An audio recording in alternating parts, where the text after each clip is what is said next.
because what started to become very clear was people would often come in with one problem and yet have another problem go away. And I didn't always know about it in the beginning. For example, one woman drove 3,000 miles across the United States from one coast to the other where I was because she was having terrible pain on one side of her face for years and years and years. Anytime she had a problem called, I can't remember what it's called, but it comes back to me, I'll tell you. And anyway, it left her with nerve damage on one side of her face. So anytime a breeze happened, or a window or a door opened or closed too quickly, it hurt her a great deal. So she came for healing for that. And she was probably, I'm going to guess, 48, give or take. I did 2 sessions with her. That did not go away.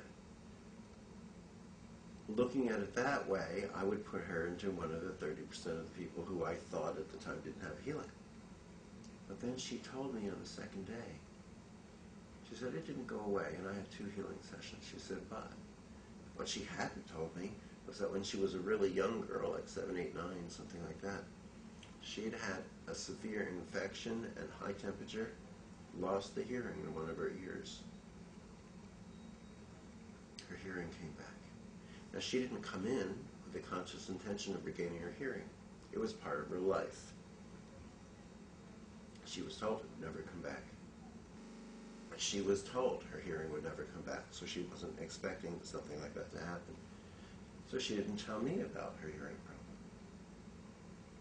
If she hadn't told me that the hearing came back, I would have thought, well, she didn't have a healing. But she did have a healing. If you're fortunate, which is not a popular spiritual word, they like to use synchronicity, but the word synchronicity does not work here. If you're fortunate, your healing will come in the form that you're anticipating that you want. If you're truly, truly fortunate, your healing will come in another form, one that the universe has designed specifically for you, we haven't even thought of yet. In other words, it appears over the years, I can see quite clearly that, in my opinion, everyone does have a healing. Very many people have the healing they come in expecting, and others have healings way beyond that they haven't even thought of. Is it also about the DNA? Mm-hmm. It's changing the DNA, but is it also that a lot of people say we are going to a bigger, greater frequency, so our DNA has to change to get on that frequency. You know, when people talk about how and why, it tends to limit their understanding. How and why are very disempowering. Excuse me, again.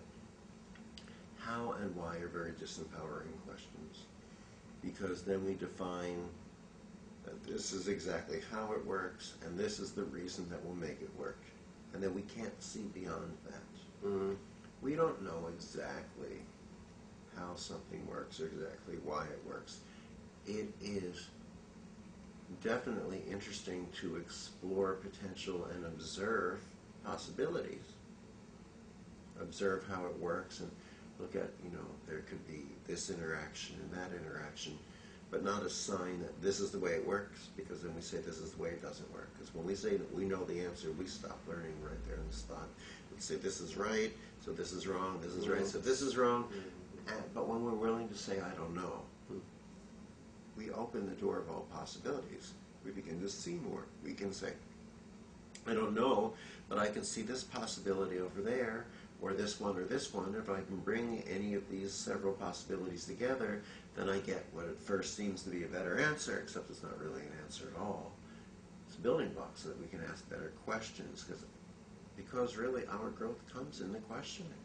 Where philosophy is about the questioning, we are here for the learning process of the questioning and the exploration. We're all going to know all the answers all too soon, but here in our lifetime, our growth comes from the questioning. And yes, we are seeing changes in the DNA.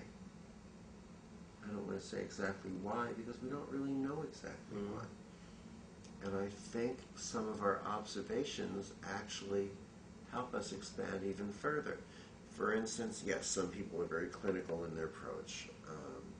Some researchers from the University of Arizona have done studies on just why reconnective healing so dramatically changes the DNA so differently than energy healing techniques, and even techniques that are supposed to or designed to change DNA don't get anywhere near this. We've had confirming and even more expansive research by a researcher in New York who's very highly respected and sought after by, of all things, not just laboratories but cosmetic companies, because he's been able to through his research and understanding what DNA even add to what cosmetics are able to bring about. So it's on many different levels. Really, let's think of it this way. Reconnective healing seems to be reconnecting or restructuring, among other things, strands of our DNA. What role could that play in things? What do we discover that happens with people who experience reconnective healing? The first thing is that often they come out of their sessions saying, oh my God, I just had this experience where I was somewhere. I don't know how to explain it. I wasn't awake. I wasn't asleep. I was somewhere much more real. I saw this. I felt this. I smelled this. Things that it was just an amazing experience. And they recognize it and acknowledge it as being a huge, multi-dimensional, clear, very clear awareness and existence. How do computers work? You have your little computer, and it's run by a software program, so you get certain information out of the computer, and you access that internet field out there somewhere. Upgrade the software in the computer, you get better information from the computer and better information to that internet field out there somewhere. How do our brains work? Our brains don't work the way we were taught. We were shown the models of the brains with the little circles, remember, drawn, and this is speech, and this is memory, and this is learning, and this is this, and this is that. We now know that's not true, that's not accurate.